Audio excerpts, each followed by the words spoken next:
Pemirsa, satu persatu pasangan bakal calon gubernur dan wakil gubernur Jakarta telah mendaftarkan diri ke KPU Provinsi Jakarta. Lantas, siapakah kira-kira yang akan memenangkan kontestasi Pilkada Jakarta? Kita akan membahasnya bersama Aryo Seno Bagaskoro, juru bicara Tim Pemenangan Nasional Pilkada PDIP, Tim Perjuangan Bacagub Independen Darmakun, Ihsan Tualeka, dan Andi Wijaya, Wasekjen Partai Gerindra. Selamat sore Bapak-Bapak. Selamat sore. Sore, Mbak. Sore. Ya. Ya, selamat sore Pak. Pak Seno, Pak Pramono Anung ini telah mendaftarkan diri ke KPU, tapi selama ini lebih banyak membantu Presiden Jokowi dan kini mendapat tanggapan pesimis dari warga Jakarta karena popularitasnya kurang. Bagaimana tanggapan dari PDIP, Pak?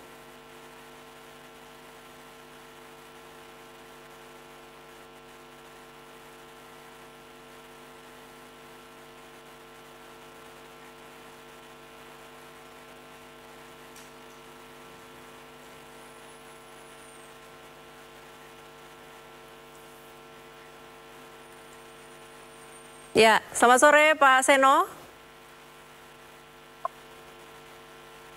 Kita ke Pak Andi Wijaya mungkin. Pak Andi bisa mendengar suara saya? Bisa, Mbak. Ya, Pak Andi, kalau melihat peta perkembangan politik sekarang, Bapak melihatnya seperti apa, Pak? Saya kira bagus ya. Ada 3 pasang kandidat yang malam nanti katanya Pak Dharma mau daftar. Jadi ini seperti pilkada-pilkada sebelumnya lah ya, di Jakarta ada 2 pasangan dan sekarang ada 1 pasangan independen yang akan bertarung. Jadi putusan MK ini memberikan tuah yang cukup menggembirakan, menjadi preferensi parpol dan juga calon independen untuk berkontestasi di Pilgub kali ini. Baik, saya dari pihak Pak Dharma Pongrekun ini nanti malam Pak Dharma akan rencananya daftar ke KPU. Bagaimana persiapannya Pak? Rencananya jam 8 malam, betul Pak? Betul, ya pukul 19 kita rombongan akan berangkat dari kantor pemenangan kita untuk sama-sama menuju ke KPU DKI. Pasangan kita sudah siap ya untuk mendaftarkan diri dan tentunya itu menjadi momentum untuk kita bisa berkontestasi dengan calon-calon lain yang diusung oleh partai politik. Saya kira ini juga catatan sejarah ya karena kita tahu di banyak daerah tidak banyak calon independen bisa memenuhi syarat untuk bisa mengajukan diri untuk berkontestasi, dan di Jakarta dengan populasi yang kita lihat cukup signifikan, kita bisa berhasil mengumpulkan dukungan lebih dari 600.000 lebih KTP, dan itu menjadi syarat utama untuk calon independen bisa ikut berkontestasi.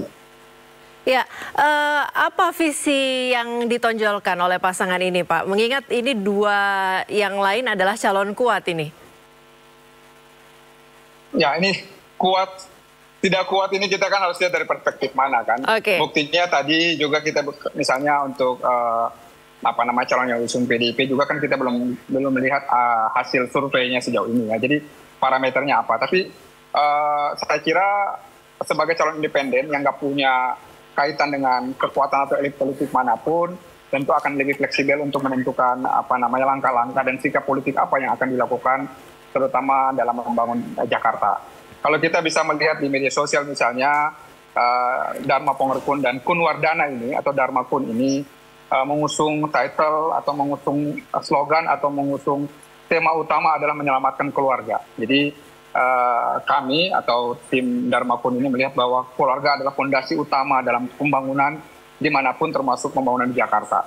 Dan itu harus dimulai dari keluarga. Itu yang menjadi orang bilang tagline utama dari pasangan Dharma Kun ini dalam meraih simpati publik, mempersuasi khalayak agar kemudian bisa mempercayakan pilihan politik mereka kepada pasangan ini. Baik, ada hal berbeda Pak yang ditawarkan oleh tim dari Pak Dharma ini untuk memajukan Jakarta begitu, mengingat ini kan Jakarta sudah banyak pimpinan sebelumnya begitu. Iya, tentu saja yang sering kita dengungkan tadi yang saya bilang menyelamatkan keluarga, artinya basis pembangunan itu harus berbasis pada keluarga. Apapun itu, misalnya dalam konteks kesehatan, dalam konteks pendidikan, yang perlu diperkuat adalah keluarga-keluarga kita. Jadi orientasi pembangunan dari pasangan Dharma Pun ini akan berorientasi pada menyelamatkan keluarga masyarakat DKI. Itu yang ingin kami tegaskan. Penjabarannya tentu akan bisa kita jelaskan nanti pada saat penyampaian visi misi oleh kandidat, dan juga misalnya ada debat kandidat yang dilaksanakan oleh berbagai elemen masyarakat, termasuk oleh stasiun televisi. Baik, terima kasih Pak Iksan. Sore ini kita juga ada Bapak Kennedy Muslim dari pengamat politik. Selamat sore Pak Kennedy, sudah bergabung bersama kami. Sore. Iya, selamat sore Pak. Dengan Priska di sini Pak. Pak Kennedy, boleh Bapak jelaskan bagaimana peta politik untuk Jakarta saat ini? Mengingat sudah ada 2 bakal calon yang maju, kemudian nanti malam rencananya akan ada calon independen yang juga mendaftar. Ya, kalau kita merujuk pada survei Priska, memang nama calon yang diusung oleh PDIP ini Mas Pram dan juga Bang Rano Karno kan selama ini belum terdeteksi ya di survei ya, karena dalam berbagai simulasi nama Pak Pramono memang belum ada di survei, bahkan di jawaban spontan responden di top of mind pun belum muncul gitu. Dan kalau kita melihat memang saat ini Ridwan Kamil tidak ada penantang serius ya kalau kita hanya merujuk pada hasil survei gitu kan. Tapi masih ada waktu 3 bulan, kita lihat bagaimana PDIP mengkonsolidasikan basis, dan tentu saja apakah ada isu-isu yang bisa men-trigger mungkin men-trigger sesuatu yang out of the box gitu yang dilakukan oleh 2 pasangan ini, meskipun memang secara karakteristik Pak Pram ini kan kandidat yang bisa kita katakan kandidat yang tidak konfrontatif ya terhadap pihak manapun, dan cenderung bisa membangun jembatan. Tapi tentu kita lihat ke depannya bagaimana nanti peta elektabilitas, apakah akan ada perubahan, karena kita tahu di Jakarta memang ada peristiwa besar kemarin demo, apakah itu akan mempengaruhi pilkada dengan mempengaruhi sentimen terhadap koalisi Kim Plus, itu tentu nanti kita lihat apakah itu akan berdampak di survei yang kita lakukan pasca pendaftaran di KPU ini. Gitu.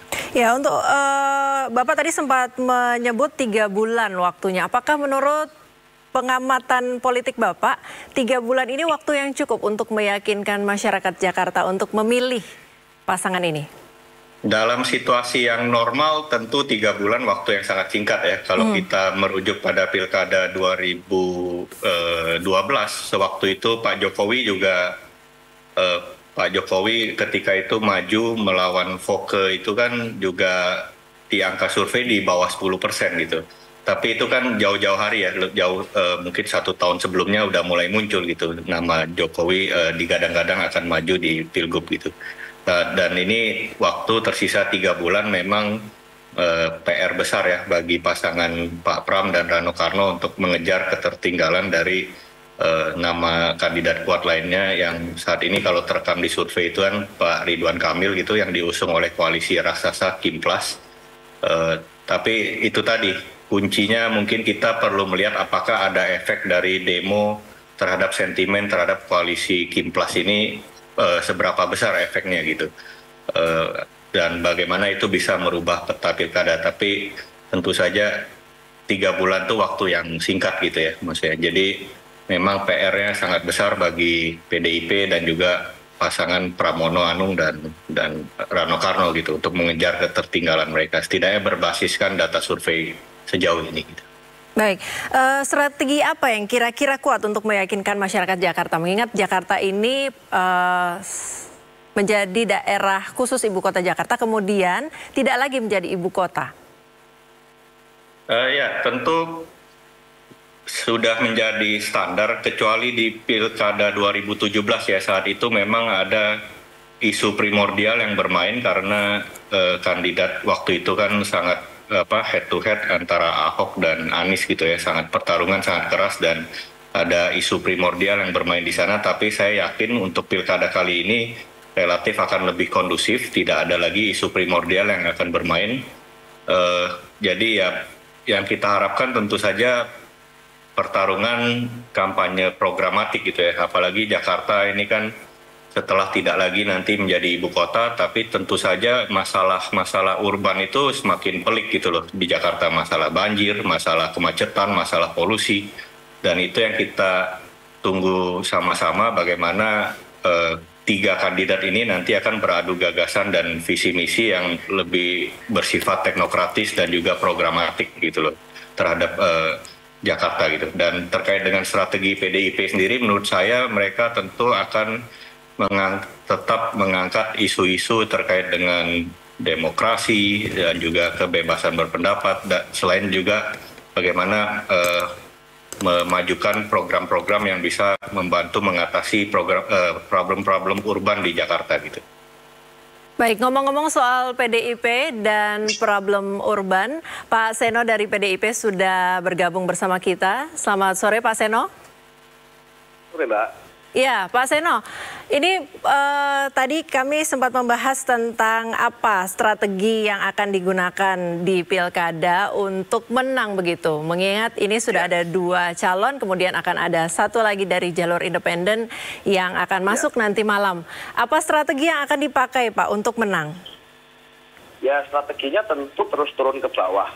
Kemarin Mas Pram dan Pak Rano Karno sudah menyampaikan komitmen bahwa beliau berdua akan semakin banyak dan semakin sering untuk nanti bisa mengintensifkan turun ke bawah ke berbagai titik. Dan sekarang pemetaan sedang dilakukan secara wilayah, secara positioning oleh partai pendukung PDI Perjuangan untuk bisa menetapkan titik-titik yang perlu untuk dilakukan kampanye yang secara positif di masa agenda kampanye nanti. Di lain sisi kita juga tentu akan menyiapkan program yang itu dapat menjawab tantangan Jakarta. Bagaimana sudah disampaikan oleh Pak Rano dalam pendaftaran kemarin, Jakarta ini posisinya tetap adalah epicentrum, baik secara politik maupun secara ekonomi bagi kegiatan-kegiatan yang sifatnya nasional. Maka tentu perannya sangat signifikan meskipun secara status sudah tidak lagi menjadi ibu kota nanti, tetapi dalam konteks ini masih akan sangat signifikan. Maka tantangan-tantangan urban yang mendasar seperti persoalan pendidikan, bagaimana Jakarta harus bisa lebih progresif dalam hal menyediakan pendidikan yang berkualitas dan gratis. Lalu puskesmas itu juga harus didorong untuk menjadi alat pelayanan kesehatan masyarakat yang proaktif. Masa kalah sama banyak startup yang 24 jam bisa standby untuk melayani keluhan masyarakat terkait dengan kesehatan. Lalu persoalan nafas kebudayaan juga akan menjadi concern dari Pak Rano Karno, Sidul anak Betawi. Karena beliau punya concern saat bicara dengan Bu Mega, itu dibahas mengenai balai rakyat, lalu mengenai ruang kebudayaan dan ruang pendidikan budaya bagi anak-anak muda di Jakarta, melestarikan budaya Betawi, melestarikan budaya lokal dari berbagai daerah di Indonesia. Itu yang akan menjadi titik-titik fokus dari pasangan kami, yang mana Pak Pram sebagai pimpinan legislatif di masa lalu juga menjadi eksekutor yang handal di eksekutif. Pak Rano pernah menjadi gubernur Banten. Ini paduan yang tepat untuk menjawab persoalan-persoalan Jakarta, dan kita akan tawarkan itu dalam dialektika di pilkada selama 2 bulan ke depan. Itu Mbak. Baik Pak, ini bicara soal strategi yang akan dilakukan oleh pasangan Pramono-Rano. Tapi selama ini lebih banyak Pak Pramono ini membantu Presiden Jokowi. Sekarang dapat tanggapan pesimis nih Pak dari warga Jakarta karena katanya popularitasnya kurang. Ada tanggapan Pak dari PDIP? Ya memang kalau bicara popularitas di survei, nama Pak Pram ini kan baru muncul dan sangat menguat kemarin saat mendaftarkan ke KPU. Sebelum ini memang euforianya di nama-nama yang bukan Pak Pram, nama-nama yang bukan Pak Rano Karno, yang dianggap masyarakat, oh ini akan maju lagi di Pilkada Jakarta. Dalam posisi saat ini kita yakin bahwa meskipun kami sendirian mengusung pasangan Pram Rano, kita ini seperti Daud lawan Goliat, ini kecil sendirian lawan banyak, lawan besar. Jadi ini malah seru buat kami, menjadi semacam challenge untuk membuktikan bahwa pasangan kami yang terbaik. Apalagi kalau membaca dari Jateng misalnya, Mbak. Ini komparasinya, dulu waktu awal-awal tidak ada nama Pak Andika di survei sama sekali. Yang ada nama-nama lain. Kenapa? Karena masyarakat masih nggak membayangkan kira-kira Pak Andika ini masuk radar atau enggak ya untuk maju di Jawa Tengah. Bagaimana mungkin orang yang tidak terbayangkan akan maju itu bisa masuk survei. Nah, ternyata pada saat kami spill, jangan-jangan ini PDI Perjuangan akan mengajukan Pak Andika, lalu langsung namanya melejit, langsung menjadi sangat kompetitif pilkada di Jateng, dan Pak Andika seringkali running itu sangat tinggi namanya di survei-survei. Jadi ini kami juga yakin efek ini akan terjadi sama di Jakarta. Hari ini masyarakat Jakarta sangat kritis dan langsung akan melakukan contrasting. Karena secara fakta hitam di atas putih sejauh ini contrastingnya hanya antara Pak Pram dan Pak Ridwan Kamil. Iya Pak, kalau bicara soal Pak Pramono lagi nih Pak, kenapa harus Pak Pramono Pak? Kalau dari PDIP itu apa yang membuat PDIP yakin bahwa Pak Pramono ini yang pas untuk Jakarta? Sedangkan masih banyak kader lain begitu, apa uniknya?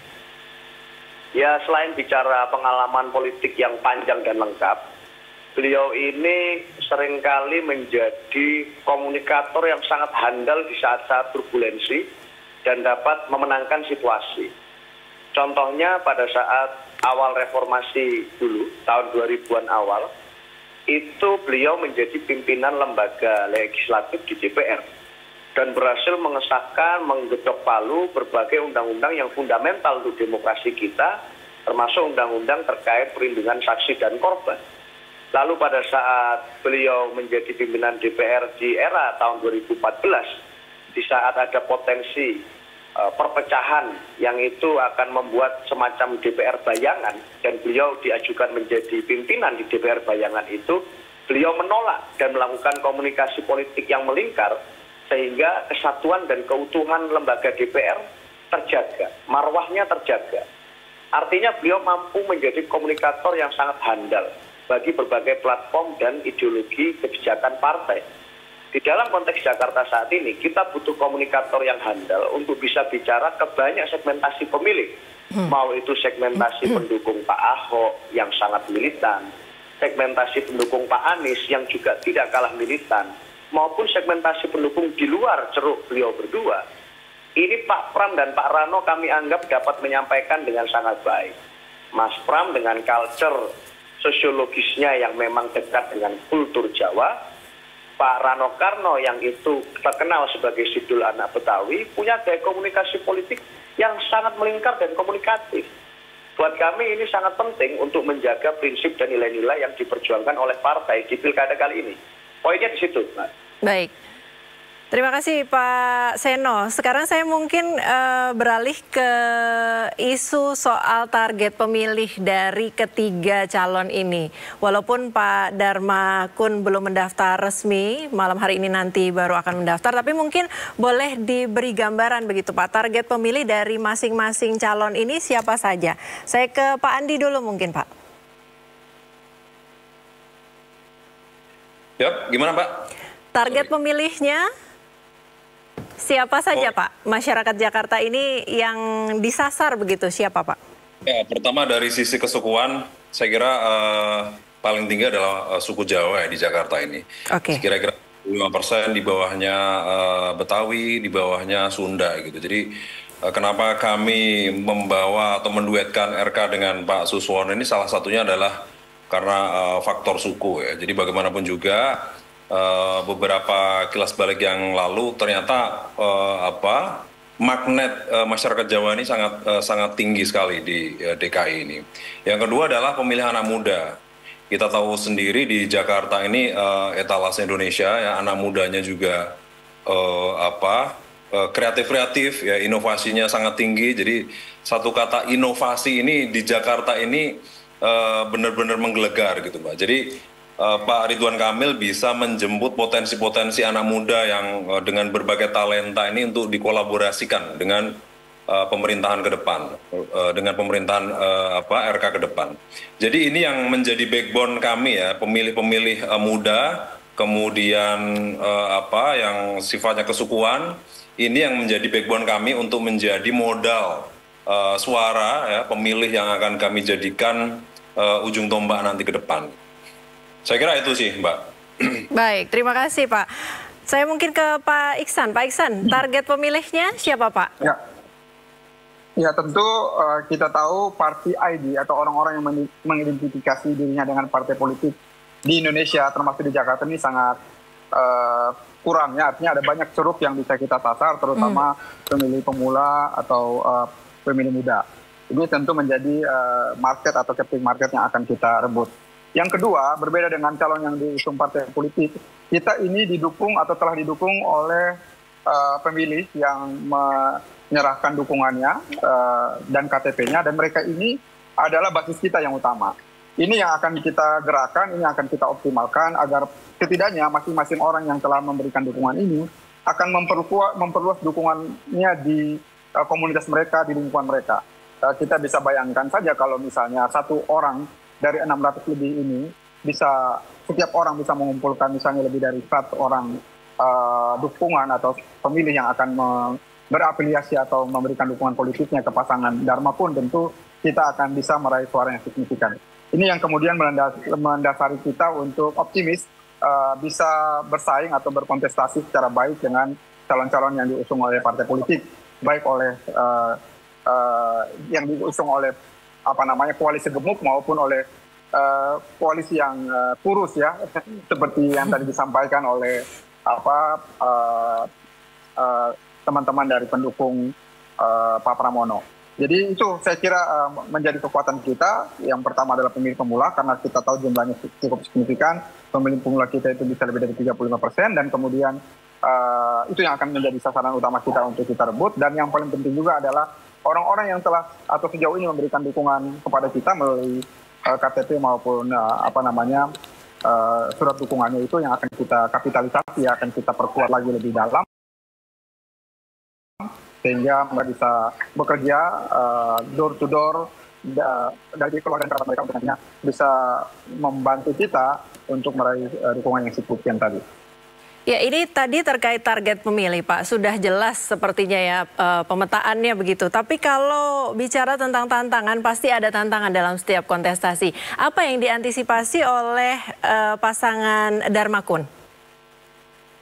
Tentu saja karena kita ini tidak punya infrastruktur dalam tanda kutip partai politik yang berjenjang, ini menjadi tantangan sendiri karena orang-orang yang ikut atau mendukung kita sejauh ini adalah individu-individu yang yang datang dengan kesadaran sendiri. Mereka tidak punya gizi yang cukup ya, gizi politik yang cukup untuk baik itu dari kami sebagai kandidat untuk mensupport mereka maupun mereka secara pribadi. Ini yang menjadi tantangan bagi kita. Nah, kita berharap bahwa semua kandidat ini bisa menonjolkan persaingan yang sehat begitu, tidak memainkan isu-isu politik identitas yang berlebihan atau bahkan dihindari sama sekali, karena kita tahu kami ya selain independen kita juga mengusung pasangan yang ibaratnya double minority gitu. Ya, bisa dilihat pasangan kita misalnya Pak Dharma Pokrekun ini bukan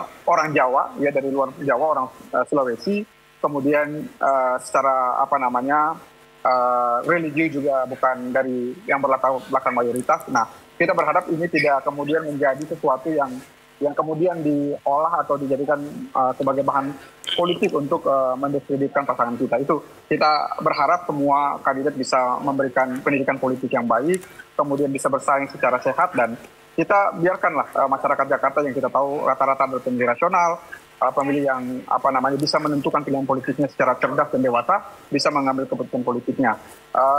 Pada kami tentu kami akan mensyukuri itu dan akan menyambut baik, ataupun para kandidat lain yang tentu saja ingin agar kandidatnya menang dalam kontestasi nanti. Baik, terima kasih Pak. Kalau Pak Andi ini tantangan terbesarnya apa Pak kira-kira Pak? Tantangan terbesar saya kira minim ya. Jadi bagaimanapun juga secara survei Pak RK ini relatif leading gitu. Kemudian ya mungkin bagaimanapun juga efek-efek yang kemarin tadi Bang Kennedy ya sudah tadi sempat munculkan dulu terkait dengan efek demonstrasi kemarin. Tapi saya kira itu minor ya, karena memang aspirasi dari demonstran sudah dipenuhi ya, RUU Pilkada tidak jadi direvisi ya, putusan MK yang dijalankan. Jadi saya kira minor ya. Jadi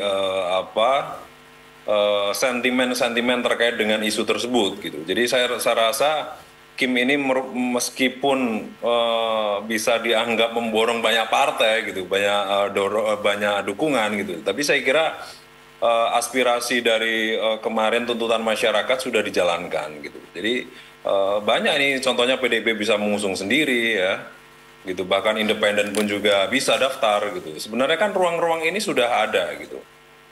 Kalau yang lain paling tantangan bagaimana menjalankan program-program keberhasilan gubernur terdahulu ya. Jadi bagaimanapun juga Pak Anies sudah memberikan legasi yang bagus buat Jakarta ya.